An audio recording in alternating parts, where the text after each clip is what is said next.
We are in Springfield for the first time this season, and today we're joined in the pregame show by James Vilade, who is the RoughRiders first base coach, assistant hitting coach, also a scout for the Rangers. And James, let's talk a little bit about the doubleheader yesterday. Tulsa's not always the easiest place to hit, facing John Gray, a guy who gave up one run against the Riders a week earlier, but it seemed like the team had a really solid plan and executed it well yesterday against him. Absolutely. Gray gave us fits the first time through.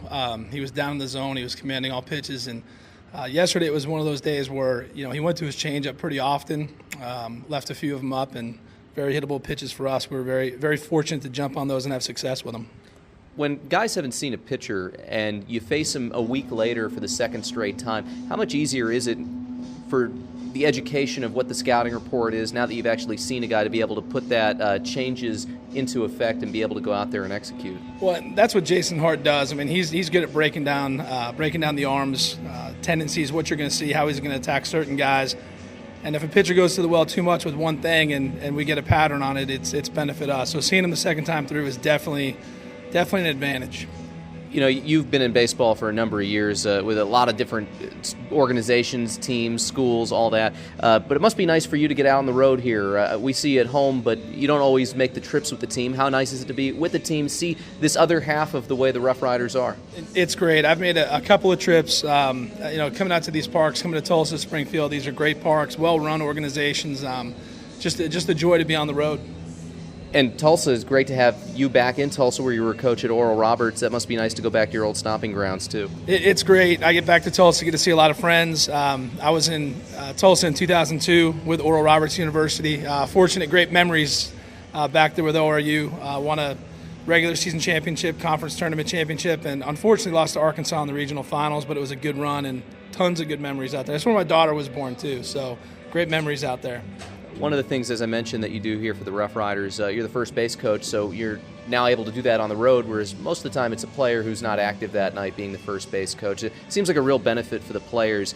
A lot of times we'll see you whisper something into a guy's ear when he's over there at first base. Give our listeners an idea. What sort of things are you telling a player who's on there at first base, what you're trying to educate him on? Well, the big thing, first off, is the pitcher. Times the home plate, what his tendencies are. Does he like to pick? Does he not like to pick? But also the situation that we're currently in the game, with.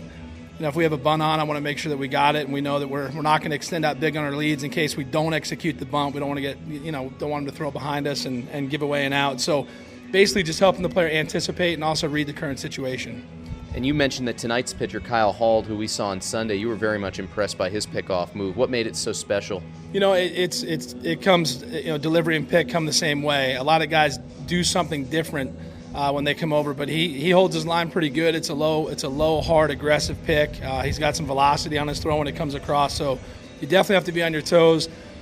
He breaks it out when he needs it. It's not a show me move. It's not a courtesy move. It's the real deal. So we've got to be on our toes and be aware of that, and just know that this guy's got a really good move. We're here with James Vilade, who's a member of the RoughRiders coaching staff. In addition to what you do coaching, you're also involved in the scouting of the Texas area, the DFW area, and a little bit more than that in terms of the footprint. This is a pretty busy time, and things are wrapping up with the draft coming up. What sorts of camps have you been involved with and looking at some of the amateur players in the area? Well, on Sunday we had a big pre-draft workout. I didn't make it to our game until the third inning the other day. I was MIA for the first two. Came back for 3 solo shots and a 3-2 win, which was great. But we had a pre-draft workout in Arlington. That's common this time of year. You try to be real aggressive getting guys to your place. Obviously, there's 29 other clubs competing for talent. And that really, those pre-draft camps, you get to know the players. You get to see how they react around the front office staff. And it's really, we have a good idea of what their skills are, but it's a better get-to-know-you session. And then, you put them through a battery of testing, strength and conditioning, on-field BP, live situations. I mean, you really get a feel for what a kid can do and how he handles himself. They have great value. Everyone's familiar with what goes on at the NFL Combine, but it sounds like these workouts are just a miniature individual combine that you have for a number of players. They are, and those workouts can range from 50 guys to 5 guys. It really just depends on what we can work out. We try to be really aggressive bringing guys in so they can see the situation. They can get out to Arlington and get a good feel for the organization.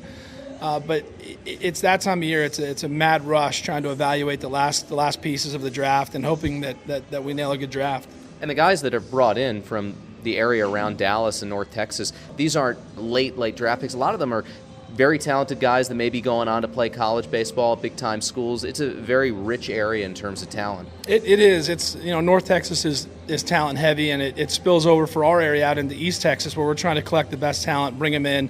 And I think this year will be a decent year for North Texas. I know the Houston area has some big-time prospects as well coming out of there. But there's going to be, I think the next 2 draft classes should be strong in the North Texas area. There's some younger kids that have made big splashes already in the younger classes, and that's one of my jobs too. Is I kind of do a little bit of lead work on the younger classes, trying to make sure that when we turn this draft class over, Bobby Crook, who runs our area, he's got a good list to build off of, and he can start going and seeing the right guys. One of the players that I'm sure you're familiar with from amateur days, and of course now with the big club, is Michael Choice, local guy, Fort Worth, went to UTA. When you saw him as an amateur, could you tell, okay, this guy's going to be pretty special? You know what? The way that he handled himself as a younger player, he's always hit with power. He's always been a powerful guy. He always just seemed as a professional, a guy that was going to make it. And then seeing him in Midland, several times in Midland, watching him go about his business, I was glad that he came over to the Rangers and we were able to get him. I thought that was a great pickup. Well, James, should be exciting next week or so with the draft coming up, and always great to have you out here on the road. Thanks for the time. Thanks, Alex. That's RoughRiders first base coach and assistant hitting coach, along with Rangers scout James Vilade. We're back right after this on the Frisco RoughRiders Baseball Network.